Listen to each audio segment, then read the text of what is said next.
SIR ప్రక్రియలో అనేక అవకతవకలు జరుగుతున్నాయని, మంత్రిగా ఉన్న వ్యక్తి మున్సిపల్ కమిషనర్కు నేరుగా ఆదేశాలు ఇస్తున్నారని మాజీ మంత్రి వైసీపీ జిల్లా అధ్యక్షుడు కాకాని గోవర్ధన్ రెడ్డి అన్నారు. శుక్రవారం నెల్లూరు కలెక్టర్ కార్యాలయంలో మాజీ ఎమ్మెల్యే పిఎసి సభ్యులు నల్లపరెడ్డి ప్రసన్నకుమార్ రెడ్డితో కలిసి డిఆర్ఓకు వినతి పత్రం అందజేశారు. ఈ సందర్భంగా ఆయన మాట్లాడుతూ కోవూరు నియోజకవర్గంలో ఎస్ఐఆర్ కార్యక్రమం సజావుగా సాగడం లేదన్నారు. డిజిటలైజేషన్ ప్రక్రియ పూర్తి కాకపోతే చాలా మంది తమ ఓట్లు కోల్పోతారన్నారు. గతంలో తలారీలుగా పనిచేసిన వారిని బిఎల్ఓలుగా నియమించారని, వారికి కంప్యూటర్ పరిజ్ఞానం ఉండడం లేదన్నారు. వైసీపీ నాయకులు, కార్యకర్తలు ఒకే లక్ష్యంతో పనిచేస్తున్నామన్నారు. వైసీపీకి చెందిన ఒక్క ఓటు కూడా పోకుండా చూసుకుంటామన్నారు.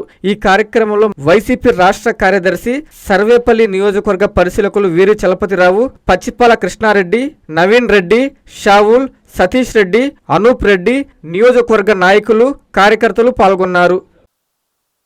ఆంధ్ర రాష్ట్రంలో సర్ ప్రక్రియ ప్రారంభించిన తర్వాత అనేక రకాలైనటువంటి ఇబ్బందులని ఈరోజు ఇటు ప్రజలు, ప్రతిపక్ష పార్టీలు గమనించేటువంటి పరిస్థితి. అందుకనే గతంలో ఒకసారి వెళ్ళి కలెక్టరేట్లో అర్జీ కూడా ఇచ్చాం. మరలా ఈరోజు ప్రసన్న ఆధ్వర్యంలో అటు కోవూరు నియోజకవర్గానికి సంబంధించి, నెల్లూరు జిల్లాకు సంబంధించి అనేక రకాలైనటువంటి అవరోధాలు, ఇబ్బందులు ఉన్నటువంటి విషయాన్ని కూడా ఈరోజు కలెక్టరేట్లో వెళ్ళి కలెక్టర్ గారిని కలవాలని చెప్పి వచ్చాం. డిఆర్ఓ గారికి దానికి సంబంధించినటువంటి వివరాలన్నీ కూడా తెలియజేసి వినతి పత్రం సమర్పించడం జరిగింది. ఇక్కడ అనేక రకాలైనటువంటి అవరోధాలు కనిపిస్తున్నాయి మాకు. ఒకటి, ఎన్యూమరేషన్ ఫార్మ్స్ బిఎల్ఓలు ఇచ్చేశారు. సరే, కొన్ని దగ్గర మా బిఎల్ఏలకు సంబంధం లేకుండా ఇచ్చారు. కొన్ని దగ్గరలో దానికి సంబంధించినటువంటి డేటా ఏదైతే ఉందో అది చోరీకి గురైంది. రకరకాలైనటువంటివన్నీ కూడా ఈరోజు చంద్రబాబు నాయుడు ఆధ్వర్యంలో తెలుగుదేశం ఈ కూటమి ప్రభుత్వం అనేక రకాలైనటువంటి వింత పోకడలకు పోవడం, విన్యాసాలు ప్రదర్శించడం జరుగుతుంది. అందులో భాగంగా మనం చూసాం, నెల్లూరు జిల్లాకు సంబంధించి రాజ్యాంగ వ్యవస్థలో ఒకడైనటువంటి మంత్రిగా ఉన్నటువంటి ప్రభుత్వంలో భాగస్వామ్యమైనటువంటి నారాయణ గారే ఆ కమిషనర్తో కలిసి ఏ విధంగా మాట్లాడాడనేటువంటిది అది మొన్న మా నాయకుడు జగన్మోహన్ రెడ్డి గారు కూడా విలేకరుల సమావేశంలో స్పష్టంగా వివరించడం, వినిపించడం జరిగింది. కాబట్టి ఒక పక్క బిఎల్ఏలకు సంబంధించి ఆ బిఎల్ఓలను ప్రలోభ పెట్టడం, వాళ్ళతో సమావేశాలు ఏర్పాటు చేయడం, వాళ్ళ మీద వీళ్ళు ఆధిపత్యం చెలాయించడం, వాళ్ళకి ఎన్నికల కమిషన్ పక్కన పెట్టి ప్రభుత్వం సూచనలు, సలహాలు ఇవ్వడం ఒక పక్క జరుగుతుంది. దానితో పాటు ఈరోజు ఈ ప్రక్రియ ఏదైతే ఉందో సర్ ప్రక్రియ అది వేగవంతంగా పూర్తి కావడం లేదు. అందుకనే దానిని నిశ్చితంగా గమనించినటువంటి, సమీక్షించుకున్నటువంటి ప్రసన్న ఈరోజు కోవూరు నియోజకవర్గానికి సంబంధించి ఎన్యూమరేషన్ ఫార్ముల డిస్ట్రిబ్యూషన్ అయిపోయాయి, కానీ డిజిటలైజేషన్ వెనకబడ్డాం. కాబట్టి 30% కూడా పూర్తయ్యేటువంటి పరిస్థితి లేదు. అక్కడ ఎస్టీలు ఉన్నారు, వాళ్ళకి సంబంధించినటువంటి ఫోటోలు తీసుకొచ్చి ఇవ్వాలి అంటే కొంతమంది అభ్యంతరాలు చెప్తున్నారు. కాబట్టి ఇది సజావుగా, సాఫీగా జరిగేటువంటి విధంగా కలెక్టర్ గారు జోక్యం చేసుకోవాల్సినటువంటి పరిస్థితి ఏర్పడింది అని చెప్పడం జరిగింది. నిన్న మాకు సంబంధించినటువంటి ఎన్నికల కమిషన్కి, సిఇఓ గారికి, అదేవిధంగా ప్రధాన ఎన్నికల కమిషన్కి కూడా మా పార్టీకి సంబంధించినటువంటి అప్పిరెడ్డి గారు, జనరల్ సెక్రటరీగా ఉన్నటువంటి లేళ్ల అప్పిరెడ్డి శాసన మండలి సభ్యుడు మా పార్టీ తరఫున వెళ్ళి ఇది డిజిటలైజేషన్ అనుకున్నటువంటి గడువు లోపల పూర్తయ్యేటువంటి పరిస్థితి లేదు, కాబట్టి కాస్త సమయాన్ని పొడిగించాలని చెప్పి కూడా ఎన్నికల కమిషన్ కోరడం జరిగింది. అందుకే ఈరోజు చెప్పాం, మీరు ఎన్నికల కమిషన్ ఒక పక్క ఎట్టి పరిస్థితుల్లో కూడా మేము పొడిగించము, 14వ తేదీ కల్లా మీరు పూర్తి చేయాల్సిందే అని చెప్పి స్పష్టమైనటువంటి ఆదేశాలు ఇవ్వడం జరిగింది అని చెప్పి అటు కలెక్టర్ గారు, ఇటు అధికారులు చెబుతున్నటువంటి నేపథ్యంలో ఈ డిజిటలైజేషన్ ప్రక్రియ పూర్తి కాకపోతే చాలామంది ఓటు హక్కును కోల్పోయేటువంటి పరిస్థితి ఏర్పడింది.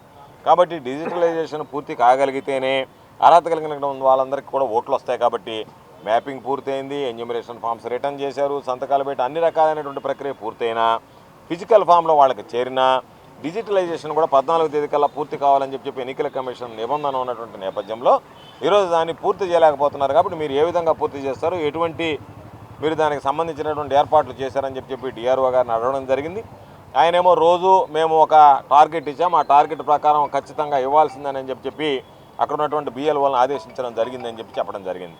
అయితే వినడానికి బాగుంది, చెప్పిన విధానం బాగుంది, కానీ ఆచరణలో అది కనిపించడం లేదు. కారణం ఏమంటే కొంతమంది విఆర్ఏలు అంటే గతంలో తలారీలుగా పనిచేసినటువంటి వాళ్ళు ఈరోజు విఆర్ఏలుగా ఉన్నారు. ఆ విఆర్ఏలను కూడా బిఎల్ఓలుగా వేశారు. కాబట్టి వాళ్ళకి కంప్యూటర్ నాలెడ్జ్ లేదు కొంతమందికి. కాబట్టి రకరకాలైనటువంటి ఇబ్బందులు ఉన్నాయి. క్షేత్రస్థాయిలో మీరు ఎవరైతే బిఎల్ఓలుగా వేశారో ఆ బిఎల్ఓల్లో చాలామందికి ఏ విధంగా ఫామ్స్ నింపాలి, ఏ విధంగా డిజిటలైజ్ చేయాలనేటువంటి ఆలోచన లేదు. కాబట్టి వాళ్ళు కాస్త వెనకబడేటువంటి పరిస్థితి ఏర్పడింది. కాబట్టి వీటన్నిటిని దృష్టిలో పెట్టుకొని ఒక్క అర్హత కలిగినటువంటి ఓటు కూడా పోకుండా, దొంగ ఓటు చేరకుండా ఈ డిజిటలైజేషన్ ప్రక్రియ కూడా సజావుగా సాఫీగా జరగాలనేటువంటి ఆలోచనతో కోవూరు నియోజకవర్గానికి సంబంధించి, అదేవిధంగా నెల్లూరు జిల్లాలో ఉన్నటువంటి అన్ని నియోజకవర్గాలకు సంబంధించి కూడా చర్యలు తీసుకోండి అని చెప్పి ఈరోజు ప్రత్యేకంగా ప్రసన్న ఆధ్వర్యంలో కోవూరు నియోజకవర్గం, అదేవిధంగా సర్వేపల్లి, నెల్లూరు జిల్లాకు సంబంధించినటువంటి వివిధ నియోజకవర్గాలకు సంబంధించినటువంటి వైఎస్ఆర్ కాంగ్రెస్ పార్టీ శ్రేణులు, దీని మీద అనుభవం ఉన్నటువంటి వ్యక్తులు అందరం వెళ్ళి వివరించడం జరిగింది. దానికి సంబంధించి మేము ఆశిస్తున్నాం, ఆకాంక్షిస్తున్నాం. జిల్లా కలెక్టర్ గారిని కలవలేకపోయాం, డిఆర్ఓ గారిని కలిసి ఆయనకి వినతి పత్రం సమర్పించాం, అన్ని విషయాలు తెలియజేశాం. కాబట్టి 2 విషయాలు ఆలోచన చేయండి. ఒకవేళ మీరు దానిని అనుకున్నటువంటి సమయం లోపల పూర్తి చేయగలిగితే ఇబ్బంది లేదు, కానీ పూర్తి చేయలేనటువంటి పరిస్థితుల్లో కలెక్టర్ అయినా సరే ఎన్నికల కమిషన్ను కోరి అదనపు గడువు తీసుకోవాల్సినటువంటి అవసరం ఉంది. లేదనుకుంటే మీరు ప్రత్యేకమైనటువంటి ఏర్పాట్లు చేసి ఏ రోజు వచ్చినటువంటి ఎన్యూమరేషన్ ఫార్ములని ఆ రోజు పూర్తి చేయడం, అదేవిధంగా రాని డిస్ట్రిబ్యూషన్ అయినటువంటి ఎన్యూమరేషన్ ఫామ్స్ ఎక్కడైతే రాలేదో వాటిని కలెక్ట్ చేసుకోవడం, వాటికి అవసరమైనటువంటి, ఎందుకంటే నిరక్షరాస్యులు ఎక్కువ మంది ఉన్నారు, వాళ్ళకి దీని పట్ల అవగాహన లేదు. కాబట్టి మీరు అవగాహన కల్పించేటువంటి సమయం లేదు. కాబట్టి మీరే చొరవ తీసుకొని, మీరే బాధ్యత తీసుకుని వాటికి సంబంధించినటువంటి ఎన్యూమరేషన్ ఫామ్స్ ఏదైతే డిస్ట్రిబ్యూట్ చేశారో వాటిని కలెక్ట్ చేసుకోవాలా, కలెక్ట్ చేసి డిజిటలైజ్ చేయాల్సినటువంటి అవసరం ఉంది. కాబట్టి మేము దాని మీద ఒక స్పష్టమైనటువంటి ఆయనకి అన్నీ కూడా సూచనలు, సలహాలు కూడా ఇవ్వడం జరిగింది. ఖచ్చితంగా చేస్తామని చెప్పి డిఆర్ఓ గారు కూడా హామీ ఇవ్వడం జరిగింది. కాబట్టి రాబోయేటువంటి ఈ 10 రోజులు కూడా మాకు సంబంధించినటువంటి స్థానికంగా ఉండేటువంటి వైఎస్ఆర్ కాంగ్రెస్ పార్టీ నాయకులు, కార్యకర్తలు అందరం కూడా అధికారులతో సమన్వయపరుచుకొని మా అందరి లక్ష్యం, మా అందరి ఉద్దేశం ఒకటే లక్ష్యంతో పనిచేస్తున్నాం. ఎక్కడ కూడా ఒక్క దొంగ ఓటు కూడా ఉండకూడదు, అర్హత కలిగినటువంటి ఓటు పోకూడదు అనేటువంటి లక్ష్యంతో పనిచేస్తున్నాం. పార్టీలకు అతీతంగా పనిచేసేటువంటి ప్రక్రియ, అందరం కలిసి పనిచేసేటువంటి ప్రక్రియ. కాబట్టి దీనిలో ఎక్కడ కూడా ఎటువంటి జాప్యం లేకుండా అనుకున్నటువంటి సమయంలో, నిర్దేశించినటువంటి సమయం లోపల ఆ లక్ష్యాన్ని చేరుకునేటువంటి విధంగా మేము చర్యలు చేపడుతున్నామని చెప్పి అధికారులు చెప్పారు. వాటిని మేము కూడా సమీక్షించుకుంటాం, మేము కూడా పరిశీలించుకుంటాం. అవసరమైతే మరలా కూడా అధికారులను కలిసి ఖచ్చితంగా ఒత్తిడి తెచ్చి మాకు సంబంధించినటువంటి అర్హత కలిగినటువంటి ఒక్క ఓటు కూడా వైఎస్ఆర్ కాంగ్రెస్ పార్టీ కోల్పోవడానికి సిద్ధంగా లేదు. కాబట్టి మాకు సంబంధించినటువంటి ప్రతి ఓటు వైఎస్ఆర్ కాంగ్రెస్ పార్టీ దాన్ని నిలుపుకునే దానికి ప్రయత్నం చేస్తాం. అదేవిధంగా మా ప్రత్యర్థి పార్టీలు ఏదైతే ఉన్నాయో ప్రత్యర్థులు అందరూ ప్రత్యర్థులే. ఈరోజు జనసేన, బీజేపీ, తెలుగుదేశం అందరూ ప్రత్యర్థి పార్టీలు అందరూ ఒకటైనా సరే ఎన్నికల్లో మేము పోరాడాం, ఎన్నికల్లో మేము వాళ్ళకి సంబంధించి ఎదుర్కొన్నాం. అదేవిధంగా ఈ ప్రక్రియలో కూడా మేము ఒక్కరమే, వైఎస్ఆర్ కాంగ్రెస్ పార్టీ ఒక్కరమే ఎదుర్కోగలం. ఆ గుండె ధైర్యం ఉంది, దానికి సంబంధించినటువంటి అవగాహన ఉంది. అన్ని విషయాల్లో మాకేం భయం లేదు. కానీ అధికారుల్ని దాని విషయంలో నిష్పక్షపాతంగా, ఎక్కడా కూడా పారదర్శకంగా పక్షపాత వైఖరి ప్రదర్శించకుండా సహకరిస్తే ఈ ప్రక్రియ పూర్తవుతుంది.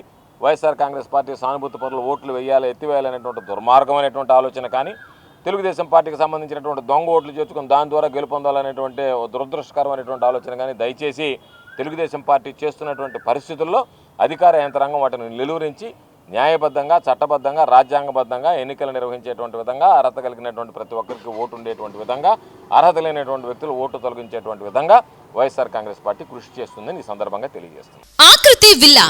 ఆకృతి విలాస్ వెంకటగిరి ప్రజలకు గొప్ప శుభవార్త. మన వెంకటగిరి పట్టణంలో మొట్టమొదటిసారిగా ధన్యభూమి డెవలపర్స్ వారిచే సహజ సిద్ధమైన ప్రకృతి ఒడిలో 5.5 ఎకరాల విస్తీర్ణంలో అన్ని ఆధునిక వసతులతో మీకు నచ్చిన విధంగా పూర్తి వాస్తుతో విశాలమైన గదులతో 87 లగ్జరీ డూప్లెక్స్ 3 బెడ్రూమ్స్ విల్లాస్ నిర్మించబడుచున్నాయి. మా ప్రత్యేకతలు విశాలమైన బ్లాక్ టాప్ రోడ్లు, చుట్టూ సోలార్ ఫెన్సింగ్ తో కూడిన కాంపౌండ్ వాల్, కట్టుదిట్టమైన భద్రతా వ్యవస్థ, children's play area, swimming pool, badminton court, basketball court, cricket net practice, విశాలమైన పార్కులు, ఫౌంటైన్లు, వినాయక టెంపుల్ మరియు multipurpose function hall, gym, indoor games కలిగిన క్లబ్ హౌస్. సంప్రదించండి. మా address Akruthi Vilas, opposite to Nagaravanam park, Bharat petrol bunk ప్రక్కన, వెంకటగిరి, తిరుపతి హైవే రోడ్.